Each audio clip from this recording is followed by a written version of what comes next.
You're listening to the Patriot Nation podcast.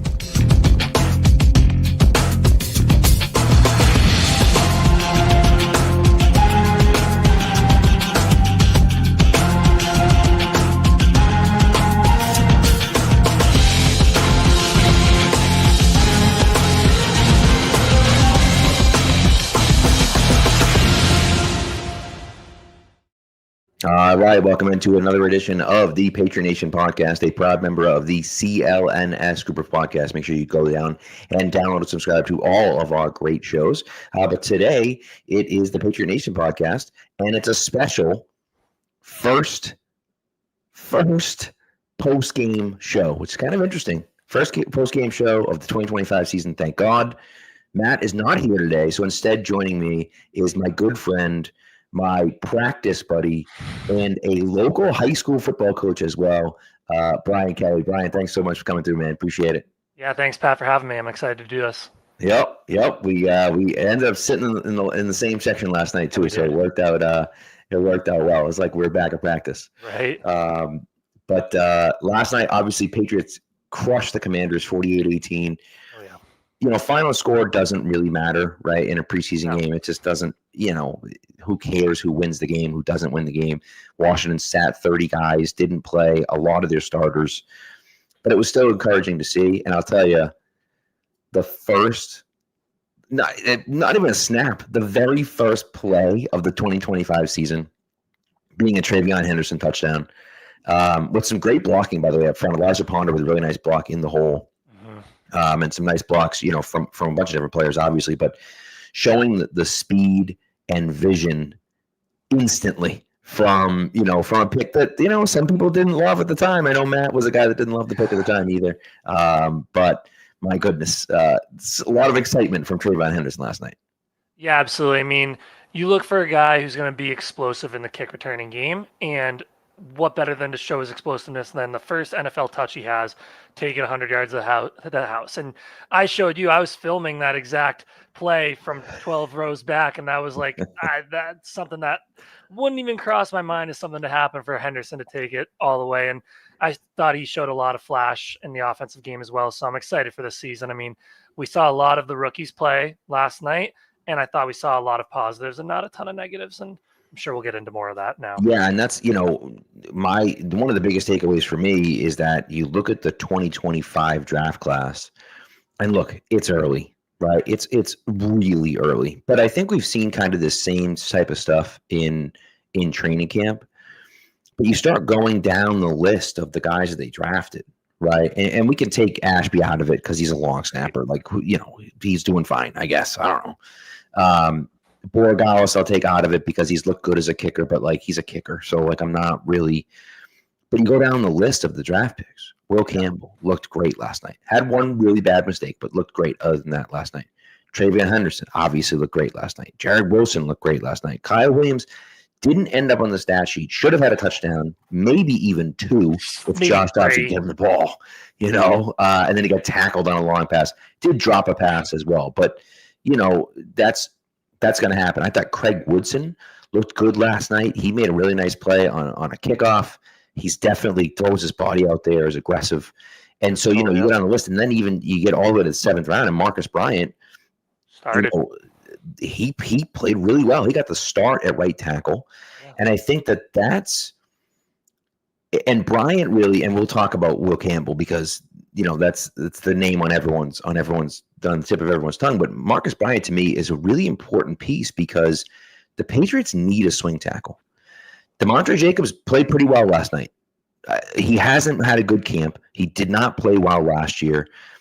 But Marcus Bryant, to me, looks like a guy that can take over that swing tackle role for this season. And if you can develop him a little bit, you might be talking about your starting right tackle next year. Now, maybe they end up drafting a right tackle in the first round, and that's fine.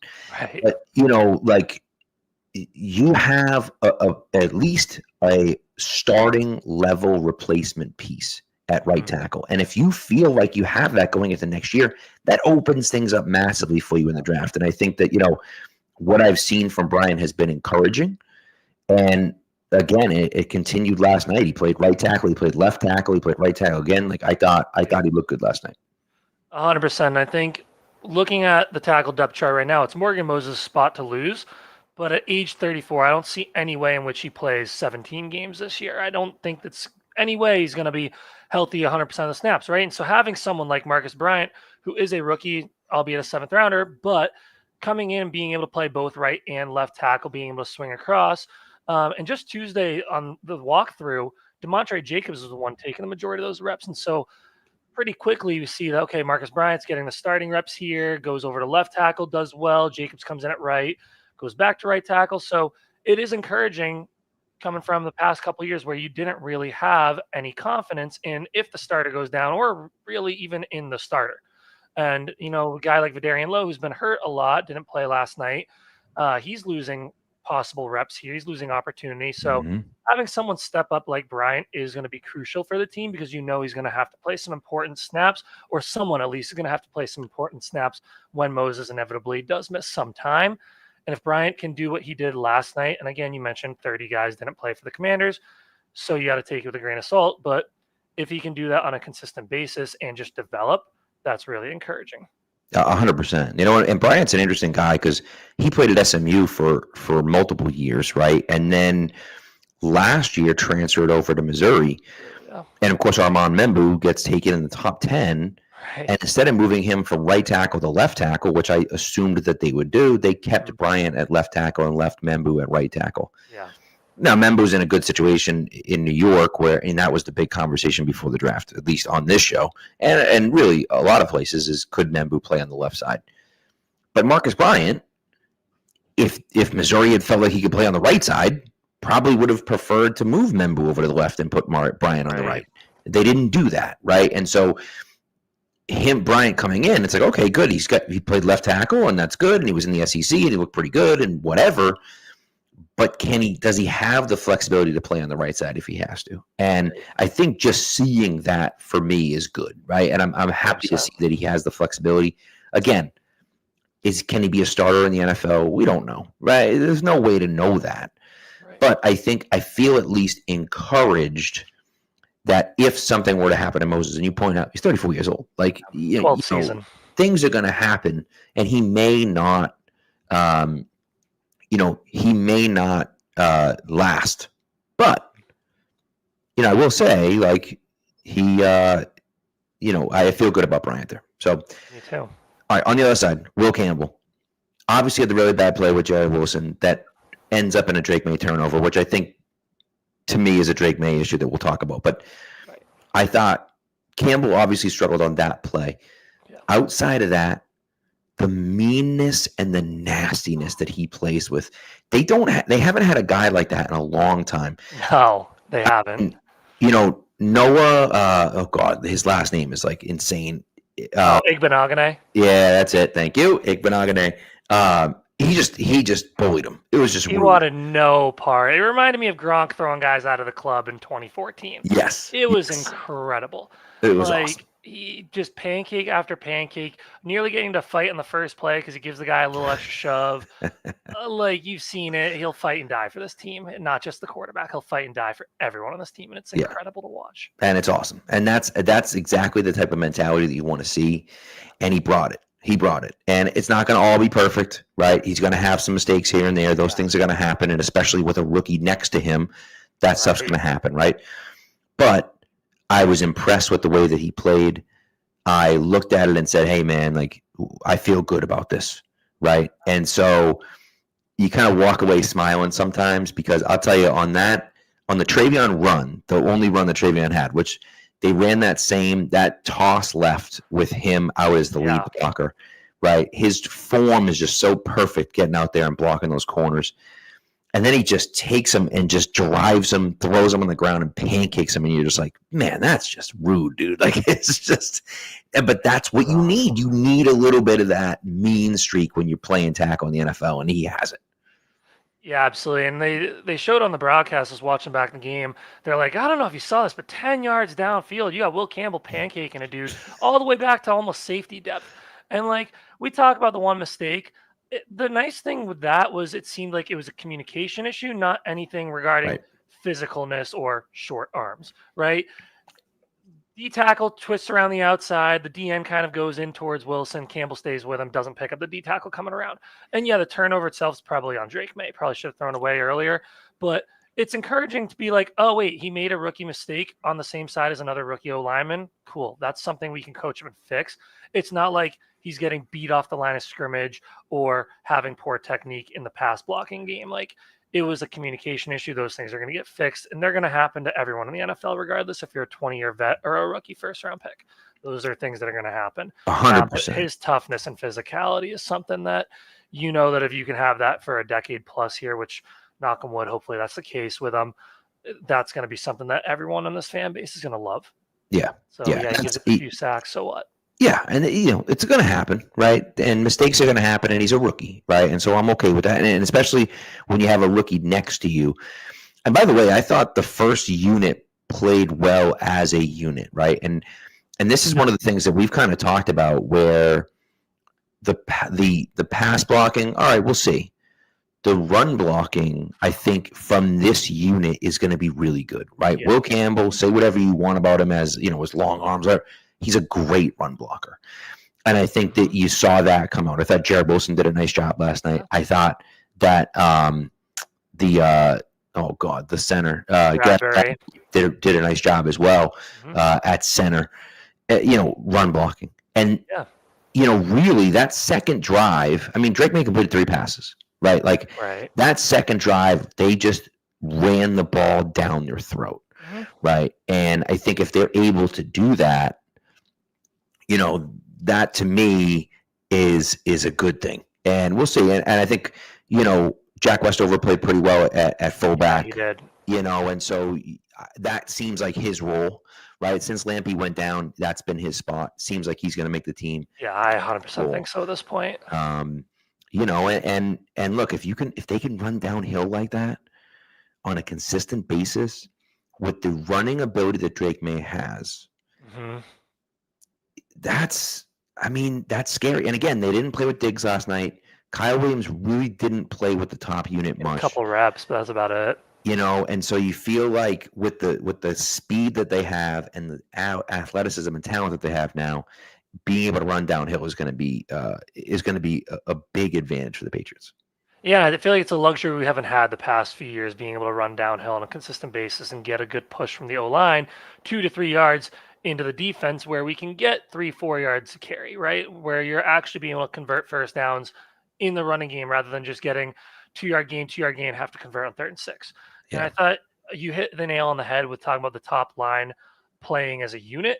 I thought they did phenomenal. And aside from that one bad play, I thought they were pretty good in the pass protection as well. Yeah. Like there was a few times where Drake Maye had no one open downfield, one where he tossed the swing out to Travion on the left, and then one where he scrambled for a touchdown, where it's like, okay, you didn't notice the O-line. That's if he has 2, 3 seconds, 4 seconds in the pocket and you don't notice the O-line, that means they did a good job. Right. Like it means they picked it up pretty well. So very encouraging about that. Having someone who can stretch the field on the outside like Travion Henderson. You got some hard runners in Ramondre, and Henderson as well as a hard runner. He hits guys. Gibson had a nice little stiff arm into guys. So you've got a few guys at the top end of the roster carrying the ball. You've got a smart quarterback who knows when to get rid of it down instead of throwing it downfield into low percentage throws, hit the check down.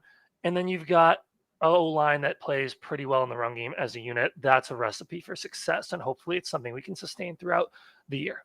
100%. 100%. And KAG right here, Mateos doesn't get enough credit. And I'll tell you what, we hadn't gotten to him yet. Josh Meals put out a clinic last night. Had guys wide open, drew up some really nice plays. I thought, really did. It was like, Josh Meals knows what he's doing. Like the play calling was there. And again, guys are open. It's not just that guys are, doing things to get open or making. Dude, we're running a play and we're getting a guy wide open. And that's the type of stuff you want. Even I don't know if it was Wooldridge or Dobbs, but had CJ Dupree wide open for a touchdown on a seam route, and the ball got tipped at the line and knocked down. But it was that it was the classic Brady Gronk play, like the Brady Gronk play action fake, seam down the middle from a tight end, bang, wide open for a touchdown. And it was there. Yeah. And one of the defensive linemen got their hand up and knocked it down. But it's to see that staple come back from McDaniels and to see it work. It's, I'm excited about what Josh McDaniels is bringing to the offense this year. And again, knowing your personnel, if you know your personnel, that toss play, that doesn't work with everyone, right? Like you can't run that all the time. But when you have guys like Matt Collins, that's a good blocker at wide receiver, when you have Hunter Henry that's done an admirable job blocking at tight end, and when you have guys like Jared Wilson and Will Campbell that can get out in front of that and lead block well, now you can run that. And I think that, that's going to be a lot of fun. I think, they came out in that set. I think it was the first play of the game. They came out in that set and it was like Westover at fullback. It was 3 tight ends out on the field, like including Westover there as a tight end. Right, exactly, yeah. So it was like double tight, well, I guess triple tight with Westover at fullback, 2 tight ends and Matt Collins. Right. And it was like, oh God, they're running. And I was like, they're running it left, right behind Campbell. They ran that toss play. I was like, oh yeah, okay, here we go. It's exactly what you want to see. So, And that toss play is only going to work if you can also run the ball up the middle, right? Correct. And it's like you have to be able to have that to keep D tackles on the interior, to keep it so that they have to have linebackers playing honestly. And then boom, you hit them outside. You can get 7-8 yards. Maybe you break it and hit it for more. And that's all, like you said, knowing your personnel. When you guys have guys that can be a threat in both the passing and running game, like a Matt Collins, like the tight ends, it helps. Like they even had Kayshon Boutte cracking down on guys on one of the tosses out in I think it was the early second quarter, late first quarter. It was one of Dobbs' drives. It was a toss to the right behind Bryant. Boutte was cracking down with Hooper coming in motion as well. So you've got a number of guys that can do it. And I think it's going to be exciting to see through the remaining 2 weeks of the preseason, through the last training camp practice that's open to the public tomorrow, like who's going to make this roster? Are they going to keep 5, 6, 7 receivers, 3 tight ends, 4 tight ends? What are they going to do with this? 3 running backs, 4 running backs? I think it's going to be an exciting thing to watch, and something that we haven't had depth in the skill position group the past few years. It's kind of nice to have it again, right? It's fun to watch. It's like, okay, wait, it might be a competition now. Right. Be exciting. Right. Yeah. And it's interesting because the last few years, as you say, it's like, who's going to make the, back end of the roster? And you're like choosing between 4 crappy guys. Right. And now it's like, I don't know if we can cut this guy because I don't know if he'll get to the practice squad. Right. And that's, that to me is like, okay, I like that. This is good. I think Lamb Larison will make it to the practice squad probably, but someone could pick him up. I think Efton Chisholm, at this point, I don't know if Efton Chisholm makes it to the practice squad, and so that's those are fun things to talk about. And let's get to the wide receivers because I think let's do it. The bottom end of the wide receiver is really where it gets interesting because look, this is the top 5 to me are set, right? 100%. As long as no one gets injured, the top 5 is Diggs, Hollins, Boutte, Williams, and Pop, right? Those guys are on the roster. Those 5 are making the team, right? So now you say, okay, are you keeping 6 or are you keeping 7? And this is one of those things that, and we're going to talk about kind of that, the corner depth as well, and where this plays into it with Marcel Style going out, this week for the season. But, you saw what Efton Chisholm did last night. Now, listen, he's playing against 3rd and 4th stringers. So, take it with a grain of salt, maybe. But he's playing hard. He's returning punts. He's breaking. And the thing to me was not the getting open and catching passes. It was what he did after the catch for me. 20 play, right? Huge, right? Breaking tackles, shifty, getting through guys.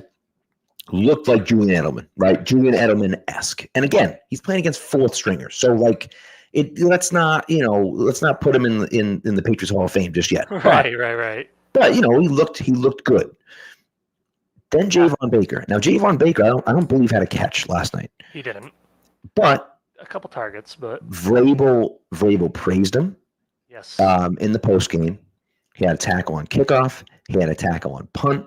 So like these are the things, and that's why to me that Baker has the inside track to that 6th spot because he is a core special teamer, and he has some of that ability to get open and make those contested catches downfield and in the end zone. The one target that he had in the red zone was Dobbs threw it like 17 yards over his head. And it was just like, you didn't give him a chance. And so it's that type of stuff where if he can be that kind of guy and he's willing to get dirty on special teams, that separates him from Jalen Polk, who went out with an injury. And, I think, I don't know who said it here, but I think Nelson was saying that he might be headed to IR, and I think that's a possibility because he's not making this team, and so it's a quick way to just say, "Oh, yeah, shoulders hurt, IR." Yeah, redshirt him essentially. Exactly right, and then come back next year and see how you can come back next year, right? So, and then Kendrick Bourne, who doesn't play special teams and got banged up this week. I don't see a way that Kendrick Bourne makes this roster, unfortunately. I love Kendrick Bourne. I just don't think he makes the team. And you save, I think, like $6.5 million if you get rid of him as well. Right. And that's the other part of it is that, like, you're going to save money by getting rid of him. It makes sense. 6.3, yeah. And so then the question now becomes, do you keep 6 receivers or do you keep 7? And if you keep 6, is it going to be Baker or Chisholm? Now you got to make that decision. I thought you saw things from both guys that would lead you to believe at least that they can make a case for themselves. 100%. I mean, like the 1st and 20 play as well.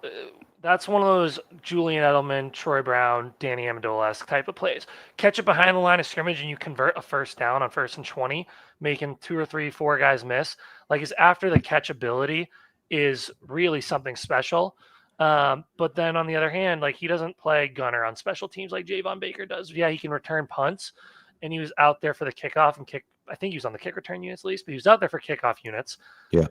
But is he as valuable special teams wise as Javon Baker is, who could be your starting gunner opposite of Brendan Schooler, right? And we've seen how valuable gunners can be in this league. Are you changing the field position? You can pin a guy within the 10-yard, or an offense within the 10-yard line. Makes it a lot easier for your defense, tougher for their offense. So I would be in favor of keeping 7 potentially. And then you have to ask, okay, well, where does that extra spot come from? And I think there's a number of places. It could be from keeping 3 running backs. It could be from potentially other spots on the other side of the ball. So it's tough. Like, who has the better special teams value? Who do you think as well can sneak through to practice squad? Because you can bring up guys with practice squad elevations, right? Mm-hmm. Like, do we think that Efton Chisholm can sneak through to practice squad? I think it's certainly a possibility, but I think if he has games like this, what was it, 6 for 50 and a touchdown, it might be tough, right? A wide receiver needy team might be tough. And then the other thing I think about is, okay, where on the field do the primary receivers on this team play? I feel like we have less depth on the slot position than we do on the outside position. It's like Javon Baker primarily plays toward the outside, Chisholm plays in the slot. So it's a number of things you got to evaluate. And I don't really envy Vrabel in the front office for this decision because it's going to be a tough one and you're going to have people on both sides of the fence complaining about it regardless, unless you keep both. Well, and that's the other part of it, right? Is you could theoretically keep both. And we'll talk about corner depth, right? But I mentioned, Marcellus Dial goes out. You feel like Marcellus Dial was almost a roster lock because of the special teams ability, right? That was a tough injury. Well, then you say, okay, well, we have Javon Baker who plays a good amount of special teams. Maybe he slides into that Marcellus Dial role. No, he's not. Obviously, he's playing offense to defense, but maybe he slides into that Marcellus Dial special teams role, and we can keep 6 receivers with Chisholm as that 6th receiver, but then we can make the argument for Baker as a special teams guy. Now, again, one of those interesting things is now Miles Battle played well last night, and we'll get into him, but then it's now is Javon Baker competing with Miles Battle for that last spot. And so then we go back and forth. And I think the biggest thing for me that I want to see, and Baker's done a little bit of it, I'd like to see Chisholm get more reps with the ones. Yeah. Not because he's going to be a starter necessarily, but because if we think that he can actually, deserves to have a spot on this roster, well, we think that he deserves to have a spot on this roster because he can make those plays in a game. Right. And in a game, he's playing against the ones. So can we get out there and see him against the first string defense and see what he can do with that, right? Yeah. And so I think that, for me at least, that's what I'd like to see, especially this week. You get 2 days of joint practices with the Vikings. I don't know what the preseason game on Saturday is going to look like, but I would love to see him get some run against the first team. That's a really good Vikings defense. It is. So I'd like to see him get some run against the first team just to see, like, hey, can you do the things that you're doing against the backups, against the first strings, right? And if that's the case, then now you say, all right, we have a pretty compelling argument for him being our sixth receiver. And if we can keep Javon Baker, we can keep him by, moving some pieces around, like you say, keeping 3 running backs or, whatever the case may be. Or maybe we want to keep a guy like G. Scott or CJ Dupree as our quote-unquote 4th tight end. Yeah. But we decide against it because we think both those guys can make it to the practice squad and we can elevate them if we need, right? Right. And so that becomes a situation where you make a spot for him, right? And I think that they could do that. But again, I want to see him against the starters. Yeah, absolutely. And I think you mentioned as well, do you potentially keep someone like G. Scott or CJ Dupree? It's like, okay, well, we have Hunter Henry and Austin Hooper who do have some injury history. It's like, Do we want to keep G. Scott, who has been showing he can get open in the practices? He didn't really do much last night, but throughout the practices that we've been doing, he's shown a lot of potential and promise. And then Dupree, who we know is a blocking tight end, can he make some noise in these last couple of weeks of the preseason and see maybe, okay, is it worth keeping a 4th tight end? And we know that McDaniels loves his tight ends, right? 3 of them played on the very first play last night. Right. It's like, if you're going to use 3 tight end sets, again, calling Westover a tight end when he's really playing fullback there, at some point, someone's probably going to get banged up, right? Or is it, again, we haven't seen as much from G. Scott in the game, the first game at least, as we did from Efton Chisholm. Can G. Scott, if this kind of keeps up, make it to practice squad? Whereas we don't know if Efton Chisholm can. And then, okay, we have Austin Hooper's out for a week, Hunter Henry's out for a week, Westover's out for a week. Okay, cool. Bring Scott up from the practice squad. Yeah. And where is it around the league in terms of guys getting cut that if G. Scott does get claimed, okay, we can take someone else and put him under a practice squad? Where is there more depth throughout the league? It's something that they got to evaluate. Yeah. And they got that kid. Westmoreland or whatever his Westing here in Ford, or I don't know. He's got 17 names combined into one. The tight end or 4th string tight end or whatever. Yeah, Fotheringham. Yeah, that's it. Fotheringham. Yeah.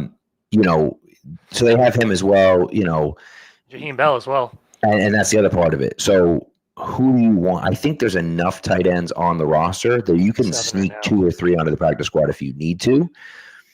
And they haven't really done a ton.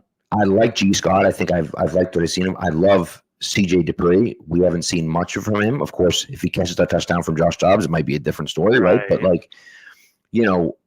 we'll see what happens. But I think I would lean towards let's just keep 3 tight ends.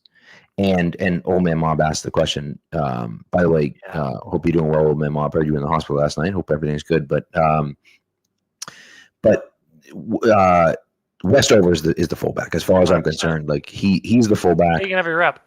Yeah, and so he's the guy that's going to play fullback. He's your 3rd tight end as well, and so you say, all right, he's your 3rd tight end and your fullback together, combined into one, and that's fine. And so I think that for me at least, then you say, okay, can we keep Dupree and Scott on the practice squad? And then we feel pretty good about what they give, and we can bring up Dupree if we think we're going to need more blocking, and we can bring up a guy like G. Scott if we think we're going to need more receiving out of our tight ends this week or whatever. So, so we'll see. The other guy I wanted to mention too, and we kind of mentioned him just briefly, but Kyle Williams, I thought he had that one bad drop, and I think that this is the biggest question behind Kyle Williams was his hand size and his drops coming into the season, right? Yeah. That is just an easy comeback route. It's easy catch. He just drops it. Now, drops happen. It's going to happen. I wouldn't necessarily freak out about it. But I thought, man, his slant route on the goal line where Dobbs just missed him, like that's filthy. That was filthy. That was veteran level release. Absolutely. And so you see that. Then you see him get behind the defender and Dobbs come up short again. Right. And then, of course, second time he gets dragged down. But but in a regular season game, that would have been a penalty.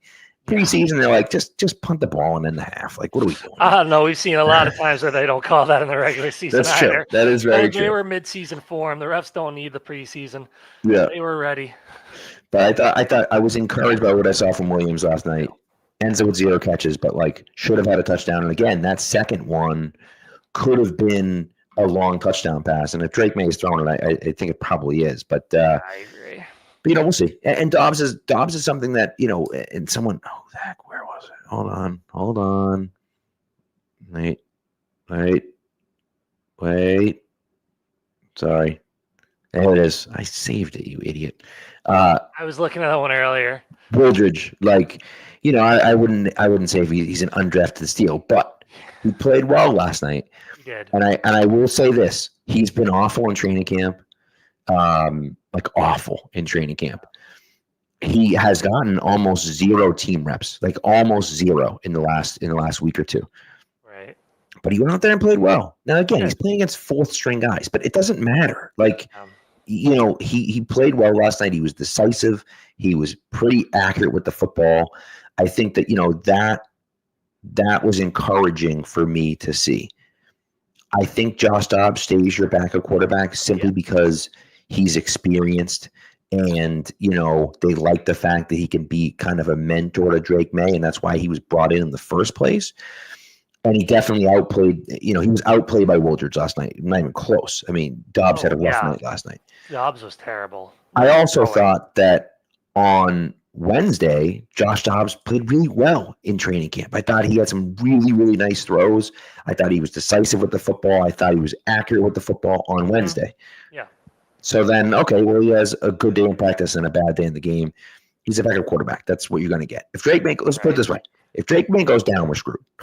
That's just, we all know this. Yeah, right? Ben Wooldridge won't save you. It's that Dobbs is going to be the backup for that one word you said, and that's mentorship.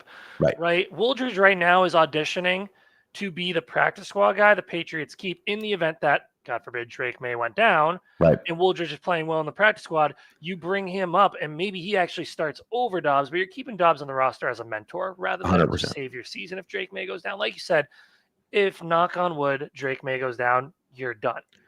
Tank every game and try to get a better draft pick at that point.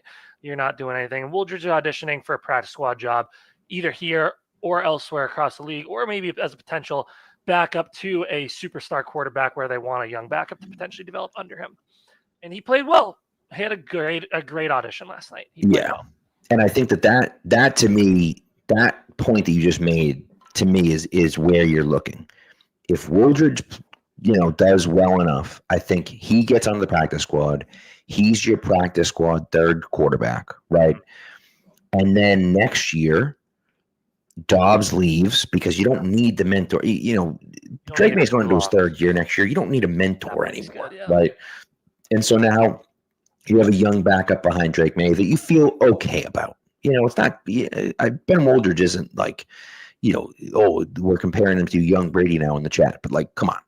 Let's get real, right? But, if he can be a serviceable guy for you for a game or two if Drake Maye goes out, then fine. That's a good thing. And I think ultimately, you look at what the Patriots did back in the day, and this is one of those interesting things where you look around the league. Look at how many, there's 2, right? Coaches, and of course, Kingsbury was there tonight and isn't a coach anymore. But you talk about Kingsbury and Kevin O'Connell. The Patriots just drafted as backup quarterback, and Brian Hoyer too. Brian Hoyer was there last night too. Mm-hmm. You just keep bringing guys in, right? Keep bringing guys in, and who knows? Maybe they're smart. They can, and they're reasonable backups. You know what I mean? And that's the way I look at it. And by the way, Wick, yes, I don't care if he went to the Manning camp. I don't care about he is poisoned, but he was an undrafted player. He's not Quarterbacks don't go undrafted if they're good. I'm sorry to say they don't. I just what do you want me to say? I'm sorry to say quarterbacks don't go undrafted if they're good players. And it's just, I know the NFL makes mistakes like everyone else. I get it. But he's been downright putrid in training camp. He was awful all training camp. I was like, this guy can't play. He just can't play. And then he got out there last night and looked good. So He's not Joe Milton where you took him because you actually thought, okay, we're gonna potentially need him and to actually play real NFL games. Like Right. you signed him because you needed a camp body as a third quarterback. And yeah, he's did well with his opportunity last night. Like you said, Pat, hasn't been great in camp, has barely taken any team reps. Is he someone who, if he plays like that, I'd be happy to have on the practice squad as insurance? Yes, 100%. But I'm not willing to give up Josh Dobbs as a potential mentor who's been around the league, been in a number of teams, has seen a lot of stuff, and can help Drake Maye develop as a younger quarterback to keep a guy who's undrafted who's 99% likely going to sneak through to the practice squad. I don't see anyone saying, oh my God, Ben Woldridge had an insane first week of preseason. Let's go claim him. Right. 25-year-old rookie Ben Woldridge is, He's 25. I didn't even realize that. I'm sorry. He is 25. In the pocket. He's 25 for the next month until he turns 26.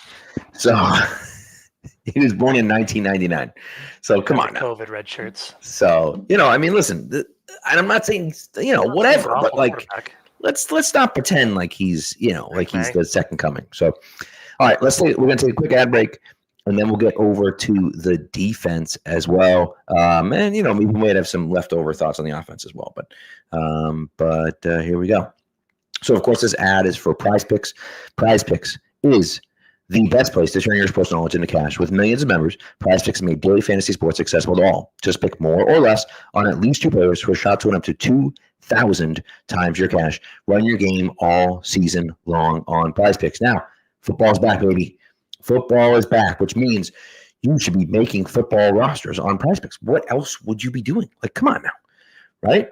But don't forget, women's basketball is still going on. Esports is still going on, and baseball is still going on as well. And you can mix and match those rosters with as many different sports as you would like and play them. Remember that on Tuesdays is Taco Tuesday. You get 15 to 25% off with the football schedule right now. People playing God knows what day, and so there's all sorts of stuff going on. And then on Friday, come on now. Flex Friday, you got to opt in, tap the checkbox in your lineup, and you are eligible for a protected play. You choose the squares from any game that you want on the board. If your lineup does not win, you get your net losses back in promo funds up to your promo limit as soon as the lineup settles. What's better than that? So what you're going to do, download the app Prize Picks, put in the promo code CLNS. When you play your first $5 lineup, you're going to get $50 instantly. Again, download the app Prize Picks, put in the promo code CLNS, and when you play your first $5 lineup, you get $50 instantly. Prize Picks, run your game. All right. Okay, let's get over to the defense. And you know what? Actually, before we go over to the defense, we have to talk about Drake Maye just for a second. We just didn't really focus on it enough. And KAG makes the point here. I agree. Right, he has to work on decision making. Makes a lot of dumb decisions. Look, last night we mentioned the play by Campbell and Wilson, right, where you screw up the stunt, the guy comes through, it's third down. I understand it's third down. I know that we have to punt. I know we have to punt. Just take the freaking sack. Just take the sack. Yep. You don't have to be the hero. Right. Right? Like, don't make a bad play into a terrible play. And he makes a bad play worse. And this is something that we've seen from him consistently. He did it last year. He did it in UNC. And I think that he has this kind of hero complex where the rest of his team sucks. And so he feels like he has to, go crazy. And you don't need to do that. Just live to fight another day. Especially, I think this defense is going to be good. So just take the sack on third down and be done. And I think that's a thing for me. The one guy I will compare him to, because I think it's a decently accurate comparison. We'll see, but it's Josh Allen. Josh Allen, his first 3 years was a complete disaster. He had some unbelievable plays. He'd roll out and flick the wrist and go 50 yards. And you're like, how the hell did he do that? And then he would make some plays where you'd say, why the hell did he do that? Like, what was he thinking? And it took him 3 years to really figure out, what can I do? Not only what can I do, but just because I have the physical ability to do something doesn't mean I should, right? And I think that I need Drake. We all need Drake to figure out, hey, I don't need to do this stuff. I hope Josh Manos can help him with that, but he's got to cut that out because that's the one thing. That's my biggest issue with Drake Maye right now. Yeah. No, I agree with that. Take what the defense gives you is a phrase that you just got to come back to here. And that one play, stupid decision, right? Third down, just take the sack. All right. It's one thing if you're on fringe field goal range, Right. and you can't take a sack, which we've seen quarterbacks do, Matt Ryan. But your first game of preseason game, just take the sack, dude. Like, it's going to be fine. And what I was encouraged with is second drive. All right, he's got a few of those longer pockets like we talked about earlier. Dump the swing route off once nothing's open downfield. Don't just, like the phrase you said, just because I can do it doesn't mean I should. Right. Thankfully, in certain ones, he didn't, right? And we were able to drive it down their throat, use the run game a bit. Yeah, he didn't complete any passes to receivers, but he hit a few to running backs, allow him to get the ball in open field, gain some valuable yardage, and then go. And once we're on the goal line, no one's open. Take it yourself. No DBs over there on the left side of the field. Just take it yourself. So he's a second-year quarterback. Is his decision-making going to be perfect? Absolutely not. Is it pretty good overall? I think so. Does it have a huge ceiling to grow into? Yeah, 100%. So I was encouraged with that second drive. Yeah, the first drive, it's like, okay, dude, are we really going to do this again? Hopefully not. Right. And I think Stanley mentioned it in the chat here, and he's 22, right? Yeah. He's years younger than Jaden Daniels is. And I think that, that matters. Some of that maturing matters. And Daniels, you look at, he played at Arizona State. Then he goes to LSU, and they were nasty at LSU. And it was like, I have a great team around me. I don't have to be Superman all the time. I don't have to be. And I think that Daniels learned that. And of course, we saw, last year he has 6 fourth quarter comeback wins or something crazy like that, right? So, that's the thing for me is like, if Maye may not ever be like that, but if he can just settle down a little bit and make plays within himself, the ability is there. And I do believe the work ethic is there. I believe the leadership is there. I think he has all of it. He just has to do it on a consistent basis. I think we've seen it from him. He just has to do it more consistently. And I think that he will, but it's definitely, it's definitely a concern if it continues. And we'll see. But I think that, if it continues, that's something to be concerned with. I think we talked about this last night, but like the fact that it happened last night is a good thing. I almost think, because you can point to that and say, hey, let's not do any of this stupid crap when it actually matters.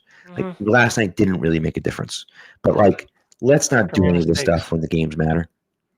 And I think he's got, contrary to last year, I think he's got a far better coaching staff in here who's going to actually help him learn those things, right? Josh McDaniels, Mike Vrabel. Those are guys who are going to hold him accountable and actually teach him.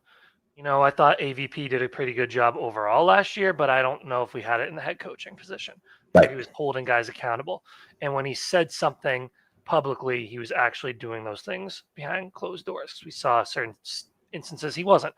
I think you've got a guy in Mike Vrabel who's going to set the culture and bring it back to what we had for 20 years and hold him accountable, which is something very encouraging. Exactly. Be able to learn a lot better this year. Yeah. Yep. Exactly. I agree. So, all right, defensively, interesting. You talked about the coaching from last year and of course, the front office moves from last year and everything else. And it wasn't great. Two good things about last year, though. Two solid things about last year. Well, first of all, Drake Maye, draft pick, nice job. DJ James and Miles Battle, two guys that were picked up off the waiver wire. DJ James, I think, in like September, and Miles Battle in like October, November. Yep. And guys that have been contributing in camp. James had a pick last night. Has looked great in camp. He seems like a roster lock at this point. Yes. And then Miles Battle, I think, made a push for the roster last night. He was all over the field, made a bunch of plays. I was happy to see him playing well. He's got a corner with some real size. They don't really have a 6'3", corner. 197. Yeah, they don't have a corner really that size. And so to have a guy on the depth chart that's got size like that and can cover, he could play. He looked pretty good out there. And again, he's covering tackle too. Michael Gallup and the backups and everything else. But so what? Like he looked all right out there, I thought. And so that bottom of the depth chart at cornerback is interesting. As we mentioned, Marcellus Dial goes out. He had a roster spot. Mm-hmm. Now you feel like the top 5 guys, and someone mentioned last night on Twitter about Marcus Jones, and they said, DJ James has looked good. Miles Battle is starting to play well. Alex Austin's looked good. Is there, and Efton Chisholm has looked good as well. Efton Chisholm's a punt returner. Is there a world in which Efton Chisholm is your punt returner and Marcus Jones doesn't make the team? Now everyone talks about Vrabel not liking small corners. We had Roger McCreary in Tennessee, who's maybe not quite as small as Marcus Jones, but he's not a big guy. He's pretty small. Is there a way that Marcus Jones doesn't make the team and Miles Battle and some other guys make the team instead? I think there's a chance for that, but I think there's enough spot on the roster that a guy like Marcus Jones and Miles Battle could both make the team as well. But I thought, he did a nice job kind of showing that he at least deserves a little bit more attention than he's been getting last night. And again, James just continues that rise. He showed it last night. He played great. And again, he's playing against Sam Hartman, but still, he's been out there as, with your starting unit playing corner because your 2 top corners are out, and he's been holding it on. And in practice, Battle's been out there a lot with them as well. Like, he's getting reps in practice, which is something encouraging to see. And you've got a couple guys like a draft pick this year, Kobe Minor, and then previous draft, Isaiah Bolden, who aren't getting those same reps and weren't getting those reps as early on last night. So I do think right now, if you do keep 6 corners, it's Miles Battle's spot to lose at the moment. And if you can provide some special teams value, potentially maybe that outweighs Javon Baker's special team value. Right. Like, it's kind of trying to put the pieces together so that you can have a good third unit in the special teams. But I do think he's done a good job in terms of taking advantage of his opportunities. I thought he played well last night. Like, was he Christian Gonzalez or Carlton Davis? No. If you have to rely on Miles Battle to be your CB1 at any point, you're probably in trouble. But with how much injuries have riddled this cornerback room, with Gonzalez now being out probably until the beginning of the season, with Carlton Davis not having played any meaningful snaps, with Marcellus Dial unfortunately tearing his ACL, these guys are getting opportunities. James has taken full advantage of it to the point where I agree with you, he's a roster lock at this point. I don't really see Marcus Jones getting cut, but it would be interesting if it does happen. Battle's doing a good job of his opportunities. I haven't really seen much from Isaiah Bolden or Kobe Minor. And then guys like Jordan Polk had a nice interception off a tip drill yesterday. Brandon Crossley played a bit. Trey Avery they just added, but I haven't seen much from them in practice to lead me to believe they've got any realistic shot of cracking the roster at the moment. Yeah, and that's, Polk had a nice interception, but like, he was beat like a drum on that play. He got beat real bad on that play, and then a mistake on the offense. Wasn't like he had a hell of a play. But I tell you what, though, he made a nice play making the interception, right? Like, the coverage wasn't there, but once the ball was in the air, he made a nice adjustment and made a nice catch, right? And then he got beat another time later on, and you're just like, all right, he's probably not gonna make the roster, but still, he's got that highlight, which is cool. Yeah. And I think to your point, depending on how many corners you want to keep, I feel pretty good about Miles Battle being in that kind of 6th cornerback spot. That doesn't mean they're going to keep 6 corners, right? But if they do, I think that he certainly has a chance to make, to have that spot, to have that 6th spot. And again, we'll see. But I'm interested. I'm interested in seeing how that goes. And look, ultimately, right, it's going to come down to special teams and where else can you contribute. So if Baker and Battle are both playing special teams, then it comes down to, well, A, who's more important on special teams? And if Baker's playing gunner and blocking on the outside on punt and punt return and playing kickoff, then he might be more valuable on special teams. But if Battle's giving you, if you feel better about Battle at corner than you do about Baker at wide receiver, well, then now we're like, okay, well, then there's a difference. So it's all going to come down to that roster calculus and, who can we get through? And again, if we cut Miles Battle, is someone going to pick him up off the waiver wire? Maybe. They might. Man. If we cut Jalen Baker, is someone going to pick him up? Probably. I would think someone's probably going to pick up Jalen Baker. So I would agree with that. If you cut him, you're probably going to lose him, right? You might lose Miles Battle too, but who you feel more comfortable with losing, and I think that's really what it comes. What it really comes down to. So, so we'll see. Ultimately at the end of the day, we'll see what happens. But I thought that last night, and we kind of talked about off air about this. I don't really have anyone. I was critical of Drake May's play because he's a starting quarterback, and I want to see better out of him. Outside of Drake May, and I thought Kyle Duggar. This is one of those things with Kyle Duggar where, like, you've seen that kind of rapid decline from Kyle Duggar where he's just not the same guy. Had a few missed tackles again last night. You just kind of feel like he's not the player that we need him to be. Now, that doesn't mean he can't be, but, he's not the player that he used to be. And he's getting paid a lot of money. And so I don't know if, I'm not sure if they're going to want to keep Kyle Duggar on this team. You're going to have to absorb some dead cap hit to let him go. Trade him. You won't be able to cut him. I was just looking at it. Like, if you cut him, this is according to Spot Track, if you cut him, you're saving $1 million. $1 million, right. Yeah. And the dead cap is 14.2 this year and 9 next year. If you trade him, you're saving $10 million. The dead cap's 4.5 this year.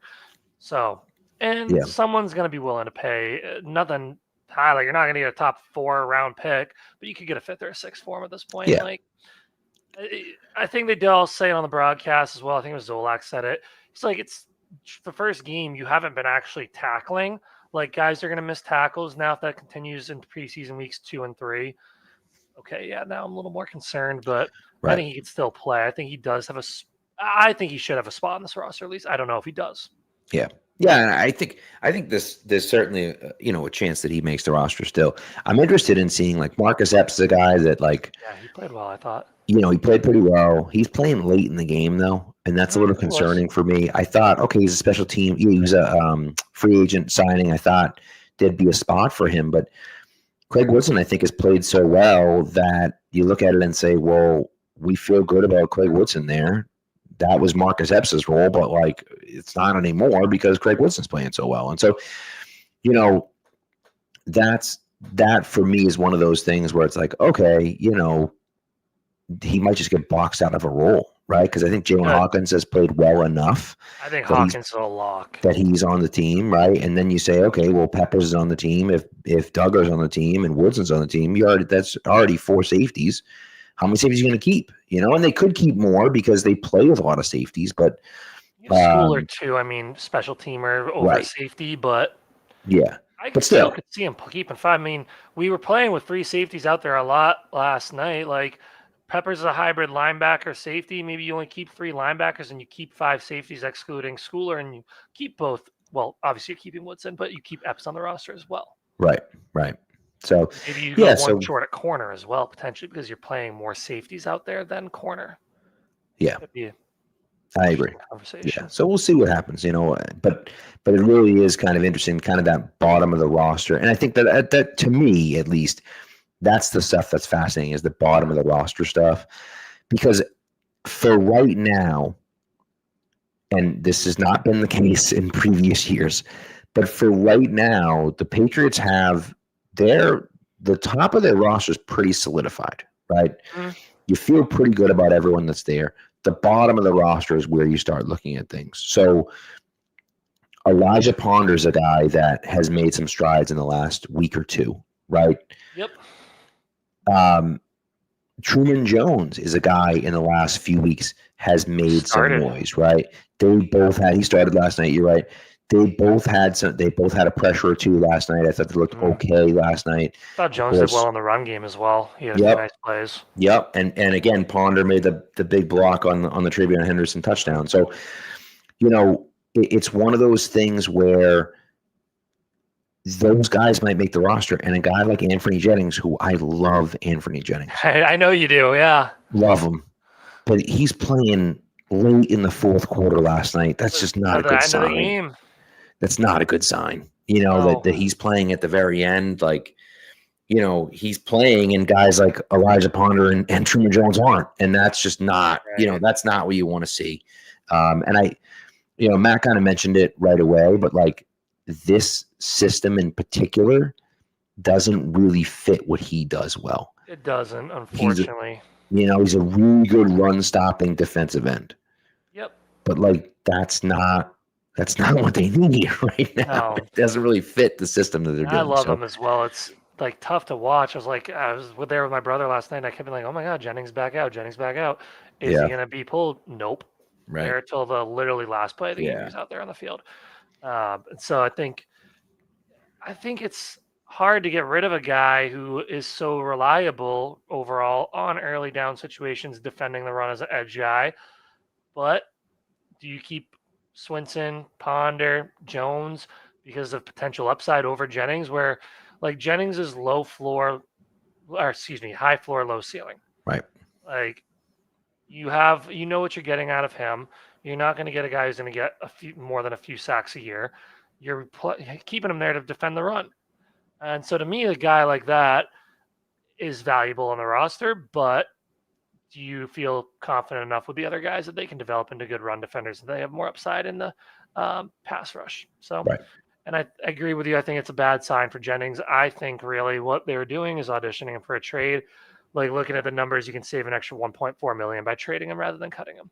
So you're saving 2.9 versus 4.3. So they're auditioning to trade him, I think. Well, and this is, and this for me is one of those things that comes back to, and this is something that we talked about, with the wide receiver depth, where you say, okay, the bottom of the roster guys, this guy isn't going to make the roster, right? But maybe he might have some upside for you, so we could trade him to you for a guy on your roster that isn't going to make your roster, but might make ours, right? If you have a tackle that is fine, but probably isn't going to make the roster, but he might make our roster, right? And I think that's kind of the idea there. So we'll see. But it saddens me to see that happen with him. But when you factor in the fact that Ponder's played well, Truman Jones has played well, and he's been there, and then we're not even talking about Caleb Chasen and Harold Landry. So they didn't even play last night. So Landry's a starter, I think, at this point. Right. He's been taking every rep of the ones in practice. Yeah.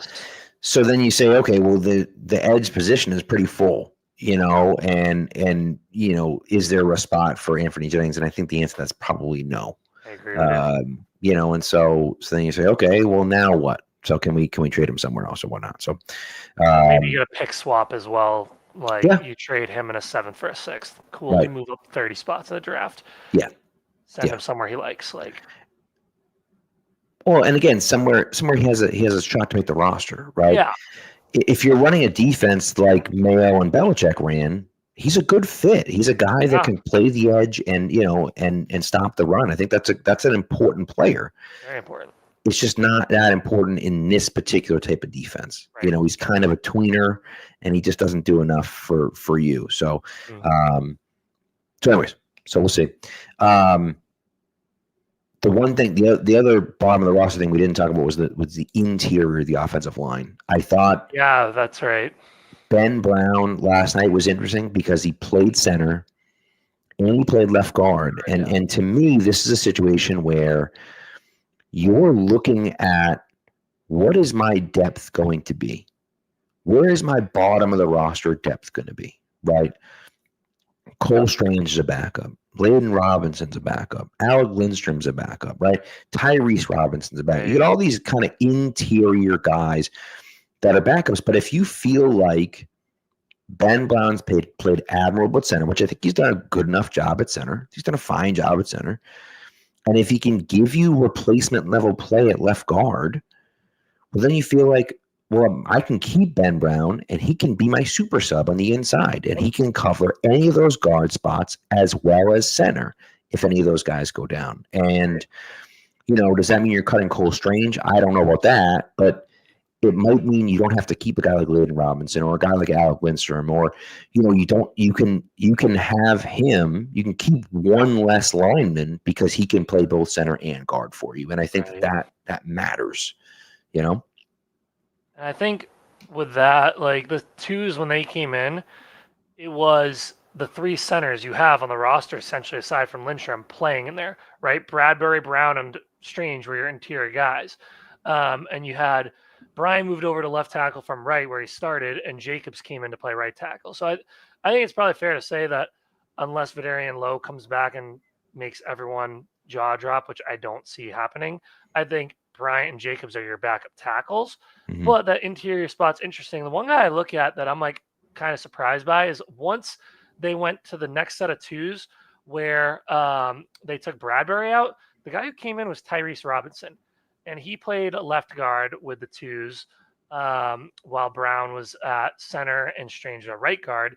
And then when the threes came in, that's where we saw Conley, Layden Robinson, Lindstrom, Butler, those guys, and Jacobs stayed in with them. So it's interesting to me, is Tyrese Robinson a guy they feel like could be our 10th lineman as an interior guy if you do keep Brown and Strange, which I think they should personally. And then I have Tyrese Robinson as the 10th guy right now. But then, okay, now you're getting rid of Layden Robinson, Caden Wallace, who are two of your top, I want to say 4 picks from last year, right? Wallace was pick 68, third rounder. Robinson was early 4th.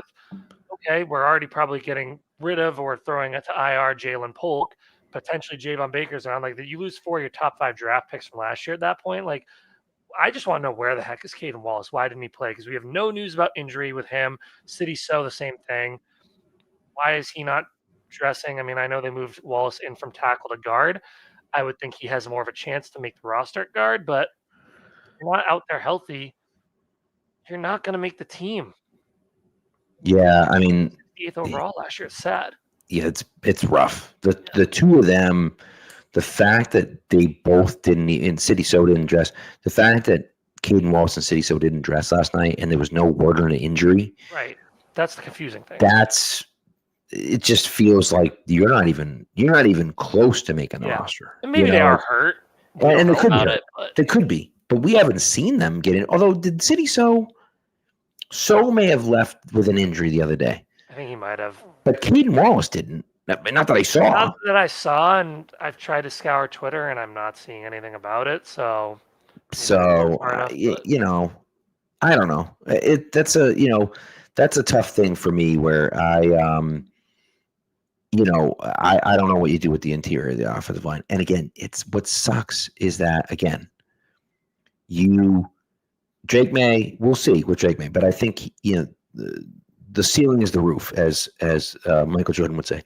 But, I think that he has a high ceiling, which is great. But as you said, your next 4 picks aren't even going to make the roster this year.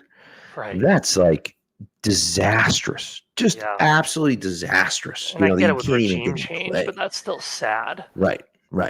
And that's one of those issues for me. But my goodness, man, oh God. So I don't even want to think about, how bad, and this is where we've been, where the drafting has been terrible.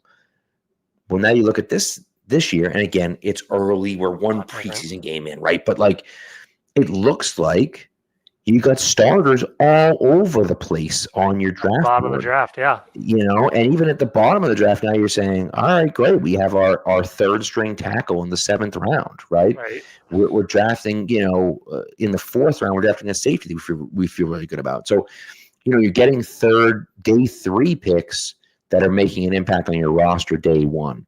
And that just doesn't happen a lot. And, and the fact that they're able to do that, that's what it takes to become a great team in the NFL. Yep. You can sign all the free agent guys you want. At the end of the day, you have to have great drafts. Yeah, you do. And the Patriots, the last 3 years, it seems, have done a nice job in the 1st round, right? Christian Gonzalez, Drake Maye, and Will Campbell. Looks like the last 3 first rounds have been good. Campbell, the jury's still out. Maye, the jury's still out, if we're being honest, right? But if those 3 can develop into really good players, that's great. but you need day 2 and day 3 guys as well. We haven't gotten that in the last few years. No, we It haven't. seems like this year that we did. And that's what takes you from a good team to a potentially great team, right? Or from a bad team to a good team, you know? I mean, you go back and look at, you look at the Patriots from back in the day, and you look at, the 90s drafts were good. And that's what got you guys like, Prushki and Vrabel and Ty Law, and not Vrabel, Right. but Prushki and Brown, Ty Law McGinnis, and Troy Brown and, Lawyer Malloy and, all those other guys, right, that ended up being kind of the, William McGinnis, those cornerstones of that 01 team. And then you draft a guy like Richard Seymour in the first round, and then you draft Ty Warren, and then you draft Vince Wilfork, and then you go through a dead period. From that, like 05 to 08 or so, Yeah. we had a few in there that were good, but not really. And then you look at 09, you got Edelman in the 7th round of 09. And that 2010 draft, you knocked out of the park. And 2011 was okay. In 2012, you get Hightower and Chandler Jones. And now, all of a sudden, you're looking at it saying, oh, yeah, we're really good again. And that's how you get back to where you were. Right. Yep. That's how you get back to, that great team, not just a good team anymore, but a great team and a dynasty, because you had those, 3 or 4 really good drafts in a row. And oh, by the way, you have the greatest player of all time. But the point is that you have to have those good drafts. And I think that, this is a good launching off point from, you may have gotten some blue chip players in the last few drafts, which is good. But we need those day 2 and day 3 guys. So that's what we've got. So, all right. Any other notes from the game that you have? We didn't talk about linebacker at all. That's a true. Very curious position. I think they're going to keep 3 interior linebackers. I really do. I don't think you need to keep any more than 3. What's up with Tavai? Like, are we going to see him all this preseason? I don't know. Spillane's a stud. Ellis had a few really nice plays yesterday. One that Milton Williams absolutely sent an O lineman flying into the backfield, and it cleared a wide open hole, and Ellis came screaming through. Like, from our angle, that was a sick play where we were in the end zone. And then Gibbons seems to be a reliable number 3. Yep. Then it's like, okay, you look at who came in next. It was Rice and Mapu, and then Riley and Moten came in at the very end. Riley and Moten are just trying to fight for a practice squad spot. But honestly, at this point, I think Mapu and Rice are too. Yeah. Is Jelani Tavai even going to play in the preseason at all? And like, if he doesn't, okay, does the coaching staff just really love this guy and they're going to keep him around? Or is it like, okay, adios? And I don't think he fits. He's another guy like Anthony Jennings where he just doesn't fit. The scheme doesn't fit him.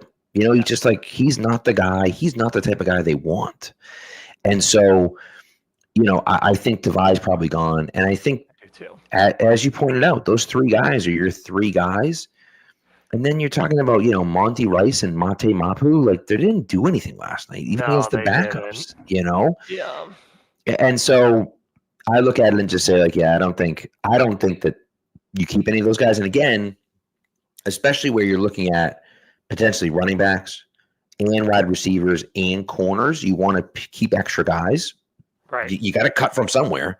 And I think the easiest place to do that is linebacker, especially when you have guys like Duggar and Peppers that basically play like linebackers anyway. I was going to say Peppers is essentially a glorified linebacker at this point as well. Right. He's your Pat Chung. He can play anywhere you need him to. I'm not saying he's Rodney Harrison level, but he's that role. But he's that role. Exactly. Right. And I think that, that's a valuable role for them. And it allows you to keep a few less linebackers or 1 or 2 less linebackers. And then agreed. Then now it's like, okay, now we can keep this guy instead. Yeah. Right. I mean, listen, would you rather have Efton Chisholm or Marte Mapu? You know what I mean? Like, it's not a hard decision to make, right? Would you rather have Efton Chisholm or Jelani Tavai? Like, it's really it's a pretty simple decision when you look at it that way, Yeah, I don't see any reason why Rice and Mapu can't make it to the practice squad. I don't think anyone's going to look at Marte Mapu in the 2 and plus change years he's been here and be like, that dude's a starter on my team. Right. And I can see see someone loving him in the draft. Right? I remember, I forget who it was. I think it was I forget the writer. It might have been Daniel Jeremiah, but it doesn't matter. Someone was like, he's literally my favorite player in the entire draft, right? Loved him, Loved what he saw from the Senior I think it Bowl, was right? DJ actually. Yeah. But it's one thing to love what you see, but then you see it on the field and you're like, yeah, it just doesn't translate, And maybe someone scoops him off the waiver wire because they're like, we think that we have the position for him, or we can unlock his potential, or whatever, and that's fine. And if that's the case, then good luck to you. But we'll see. The other guy that we didn't mention was Eton inside, number 68. He got some early reps. He did. Yeah. Barmore didn't play last night, did he? Barmore didn't. Williams played the first drive and then a little bit of the second. Yeah. But Farmer, and Eton got a lot of early reps. Yeah. And Ritzy came in. Someone mentioned in the chat that he had a sack as well. I like is it Eton? I don't know how to say it, but I'm not sure if it's Eton or Eton, to be honest with you. He came over last year. I was looking up earlier. I think he got over here after one of the practice squads. But I think he was in here, the system last year a little bit. No, sorry. He came from Tennessee's practice squad last year. That's where he was. But he's got a lot of reps in camp from what I've seen as well. Like, it's weird when you see a 68 out there on the defensive line and not the offensive line. Yeah. But when you see the blue jersey in practice 68, you're like, okay, I'm going to take a look at this guy. He's got a funky number for D-line, and he's done well. Farmer, rookie, Farm's been on the team for a bit. Like, I'm curious to see how many they keep, because I think Barmore and Williams are obviously your top two guys, and I think Tonga makes the team as a third. He had a nice pressure that I think Zolak credited to Farms last night, but I watched it back and it was Tonga. Had a nice pressure on one of the balls that Alex Austin celebrated. That was a complete drop by the guy who's defending, but I'm curious to see what they do with the interior D-line. Like, how many guys do you keep in the front seven? I don't think you go heavy at the linebacker position, but does that mean you go deeper at the D-line and edge position? I think you do. Like, looking at my list, I think you keep 10 guys on the D-line and edge and 3 linebackers. Yeah. I think that makes sense. I think that makes sense, And I don't even have Eton on it right now. I think I might change that, but it's close. And that's the thing, is that close. He's making a push for that roster spot, and you feel like, Tonga's on it, obviously. Mm-hmm. And then you say, okay, yeah, Farmer's going to make it. But yeah, is Ritzy going to make it? Is Eton going to make it? Is Farms going to be on the roster again? Right. One thing that that Olajiga has going for him is that because he's an international pathway player, they can keep him on the roster and not count against the 53-man roster. So they can just keep him for free. Now, maybe they think he stinks and they don't want him, but kind of feels like I'd keep him regardless. Like, why? You might as well. You know what I mean? If he doesn't count against the roster, then who cares? And so we'll see. But that interior defensive line depth and even the edge depth is something that bears watching as well. So I think it's one of the stronger positions depth-wise, along with the receiver. I think so too. And so someone in the chat's asking about Scary Terry. There's no shot. There's just no chance. The Commanders, I just can't imagine the Commanders would be that stupid to trade him unless the Patriots got stupid and offered something like a first-round pick this year and a second-round pick next year or something like that, which I think would be just atrociously bad. I'm not saying that we have anyone at Terry McLaurin's level at the moment. Like, if Diggs can come back healthy to his prime form, I'd take Diggs over McLaurin, but off an ACL tear, who knows what it'll be. But I'm not paying a first-round pick and mortgaging the future for Terry McLaurin. Especially he's gonna be 31. Like, he's old. Something like that. He's the same age as Diggs, and it's just like I'm all set. So, and I know he's a young 31, or what, because he came into that draft in 2019, as opposed to Diggs, who came in a few years before that. But still, I don't care. So. Who we didn't talk about? Lan Larison. Yeah. He had a nice night. 7 carries, 35 yards, a touchdown at the end. He finally punched it in. Yeah. He runs hard. He's a good little receiver out of the backfield. We'll see. I don't know if there's a roster spot for him. There might be. I think if there's 4 running backs, he's probably the 4th. I don't think Terrell Jennings, who also ran a good amount last night. I don't know if he makes it. And did we even see JaMychal Hasty at running back at all? I saw him out there for special teams. I don't think he played. I don't think so. I didn't see him in there at all. I didn't either. I think he was like the one guy who didn't play his position at all last night. Yeah. like looking through the roster. So I mean, I'm curious if Larison can. I think he's a guy who can crack through to the practice squad easily. Hopefully, I think so too. I don't think anyone's going to pick him up. Someone might, but I don't. He's shown some flashes here and watch. there, but nothing They got a crazy. lot of reps of the ones in practice too, which is fun. Yeah. I think he's held his own for the most part. But I don't know. I'm curious to find out what happens there with him. But yeah, they were comparing to Burkhead last night on the broadcast as well. yeah, Natural, same number. You're gonna compare him. He wears the same number. He's a white guy wearing the same number, exactly playing the same position. Yeah. So they keep him around at least in the practice squad. I don't see any reason you wouldn't want to keep him in the practice squad. I think for sure. I think if he gets cut, he's definitely on the practice squad unless someone else picks him more up. than normal. Yeah. I also think there's a chance that he just makes the roster. I think we have 2 weeks left. I certainly think there's a good chance. Like right now, I have 6 receivers. I don't have Chisholm on, which pains me, but I think you could keep 7 receivers and have Larison off. I don't know. Yeah. That's it's kind of an ever fluctuating list. And again, it is. Jalen Polk gets hurt last night. Does he end up on the IR? Someone said Larison left with an injury. I didn't see him leave with an injury, but Mark Daniels tweeted he had a walking boot on. That's right. I forgot about that. Okay. So then if that's the case, then maybe they just say, you know what? Go to IR. We'll see you next year. Yeah. And you just kind of go from there and see what happens. And maybe next year Antonio Gibson isn't on this team. Maybe next year Ramondre Stevens isn't on this team. And now it's, Travion Henderson, you pick up another guy and Lane Larison, and they're your 3 running backs, right? And so, I'm not sure, of course, but that seems to make sense to me. Where if you feel like there's not a spot for him on the roster, but you think you're going to lose him if you cut him, IR wouldn't be a bad spot for him. I agree with that. So, I think that's it. I don't think I have anything else from the game itself. We talked about kicker competition was interesting. They both took a lot of kicks. Yeah, I'll tell you, Parker Romo.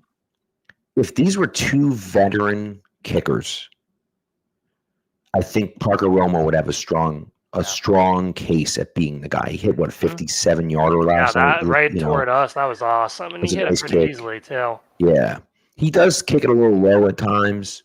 Yeah. The kid missed twice from 60 in warm-ups. I didn't see the warm-ups at all. So, but wide right. He had the distance, but he missed them both wide right. It's warm-ups. I'm not super concerned about it, but every time they get out there, they're both hitting the vast majority, if not all, of their kicks. I think when you look at it and you just say, well, you drafted Borregales. I don't know how you justify keeping Parker Romo over Borregales when they look the same. I think if Parker Romo is going to win the job, he has to beat out Borregales. And I don't know if he's done that. I think they both have kicked well. Yeah. I think I'd love to have Parker Romo on the practice squad. I was going to say the same thing. You have 16 slots. If no one takes him, bring him back. Now, on the flip side of that, he's looked good. And so I think people will be pretty dumb, I would think. It's hard to find good kickers, right? So I would think if you cut him, someone's probably going to pick him up. But potential trade for a late round pick too. So kicker trade! Come on, a kicker trade would be so much fun. We had it recently, didn't we? I know. Yes, Nick Folk. It was Folk. You're right. Yeah. Got it. Like if someone's lower on the waiver wire and they need a kicker, and there's a few teams ahead of them, I'll do a pick swap. Never mind. Like I said, a 7th, but I'd trade a 6th for a Romo and a 7th easily. Right. Yep. So I'd be down with that. I would be down with that. So, but yeah, another kicker trade would be fun. But I think that they've both showed that they belong on the roster, or that they at least have made a compelling case for themselves on the roster. But again, it's you drafted Borregales. Yeah. You're not cutting Borregales unless he loses the competition, and I don't think either of them have lost the competition. They both have kicked well. And so you're just kind of looking at it saying like, well, that's, what are you going to do? Yeah. So, all right. How about the Tom Brady statue unveiling before the Awesome. game. Pretty cool. I thought they did a nice job with it. There's, I would have loved to have seen a statue of him. I thought they did kind of the outline of Brady above the 12, right? Kind of with him, like with the ball over his head, like throwing the ball. Yeah. And to me, when I see Brady, that's what I think of when I see Brady. Yeah. The problem is that if you're going to make a statue of the guy, you can't put it with his helmet on his head. You can't do that. Yeah, you need to see the face. And so you I thought it was have going to be the Super Bowl 51 holding the trophy up, like especially with how the it's shaped. When the curtain was over, I was like, oh, he's holding the trophy up. I was like, oh, okay. And I wonder if, I don't know, but I think that part of the reason why they did that is because they wanted him with the jersey on in the uniform. And so then it's like he's not in the full uniform if he's holding the trophy up. And so, you know what I mean? And so I think that was kind of the idea, was that they decided to, they decided to go with that. And I think they did a nice job with it. I think it looks good. It looks phenomenal. Some people were saying the proportion with the head was too small or whatever. I don't think the head looks too small, but whatever. You got to have something to nitpick. And I will say, if you can nitpick that a little bit, that's fine. I think overall, it's a solid stash. I mean, shoot, I took a picture of it last night as I was leaving. Yeah, I went up. A bunch of people were touching the helmet, so I went up and touched the helmet. That's so cool. But like in the dark, right here, like in the dark with the White House lit behind him, it looked awesome. Like it looked awesome. And so that to me was it just looks cool. And so I was happy to see it. I thought they did a nice job with it. So someone said I would have went with Brady yelling, "Let's go." I think that would have been a win as well. Yeah. Yeah. Do you see on Twitter someone said it should have been Super Bowl 36 when they hit the pass to Wiggins and then they went down and spiked it. Oh, him. Takes the snap, catching the ball. Spikes it, catches, just hold it out. That would have also been kind of sick. Like, yeah, that would have been aura farming essentially right there. Like that. I totally agree. Like, it would have been cool. And Wes, who our other practice buddy, very dramatic and passionate guy, never stoic. Him just standing there was a miss. And so, he did say it's a nice statue. I agree with him. Like, I wish you could have seen more emotion there. I wish you could have seen something. I will say the two best statues I've ever seen is the Bobby Orr statue and the Michael Jordan statue in Chicago. Those are the two best because it's an iconic moment, right? They're playing the game. The moment is iconic, or flying over, winning the freaking Stanley Cup championship, right? Like, literally scoring a goal to win the Stanley Cup and then flying through the air. Unbelievable, what a moment, right? And then, of course, Jordan, jumping from the free throw line with the Jordan pose and everything, and they have the stuff underneath. Like, those two are the best because it happened in the moment, and those are iconic poses and photos and and pictures. Yeah, Brady's there. It's not an iconic moment. It's just him, right? But again, the problem is, you had to do something with the helmet off. Yeah. So you couldn't do, him throwing the ball. You couldn't do him reacting to a touchdown. You couldn't even do him catching the ball like that because it's like he's got his helmet on. You know what I mean? Like, that's what makes the difference. The Malcolm Butler interception. I saw that. Yeah. So good. You know what I mean? Like, that'd been funny. So, but it's, it's. So I get it. I understand what they had to do. But, it came out phenomenal regardless. I thought it came out. I think they did a really nice job with it. I thought it came out well. They did a professional job with it. I think the details are really cool. The fact that it's 12 feet tall, and then the hand is another 5 feet to make it 7 feet, 17 feet total, and then the fact that they have the 6 panels on each side with the Super Bowl wins is really cool. Like, so that type of stuff is the stuff behind it. I think is interesting. And they did as good of a job as I think they could have done. Yeah, no, I agree. So anyways, and I will also say too, like some of the ones in Green Bay are really cool, like the Curly Lambeau one, and there's a Curly Lambeau and there's a Vince Lombardi, and the Vince Lombardi one is dope because it's just him, like his overcoat, like standing like this with his arms crossed, like he's coaching. And I'm like, oh, well, like iconic, you know what I mean?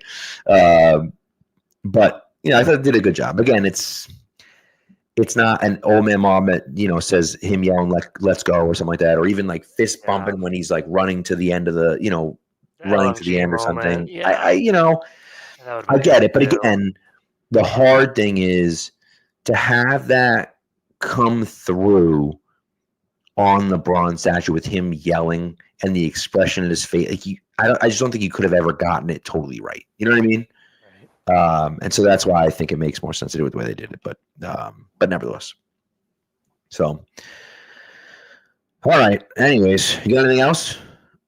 Not really. I'm excited for the Minnesota game to see what kind of unfolds. I'm hoping we hear something about Jalen Polk sometime soon. Like, feel bad for him.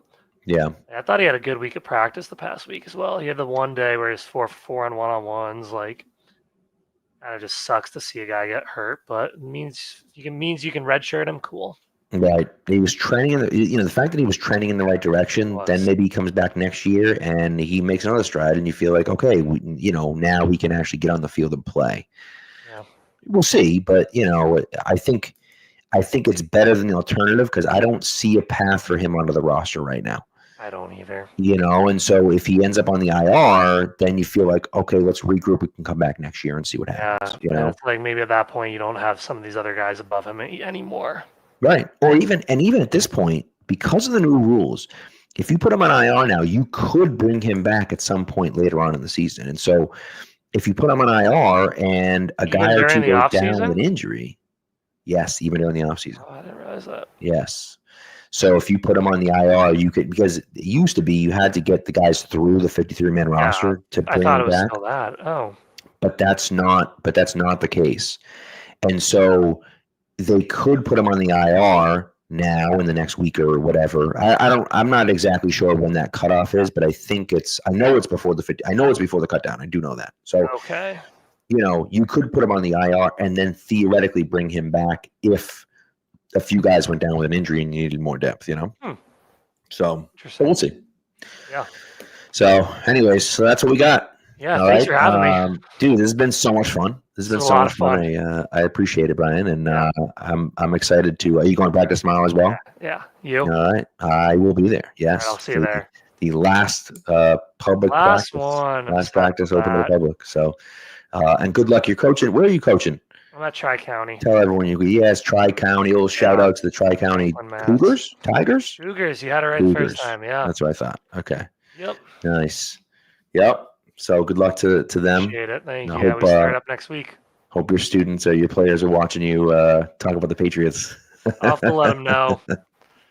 So, yep. Well, thank you, Brian. I appreciate it. Thank you, everyone, for listening, for the chat. And we'll be back. Matt and I will be back on Thursday talking about the 2 joint practices on Wednesday and Thursday this week in Minnesota. Have a great weekend. Thanks to Brian, and thanks for tuning in, everyone. Be good to each other and go.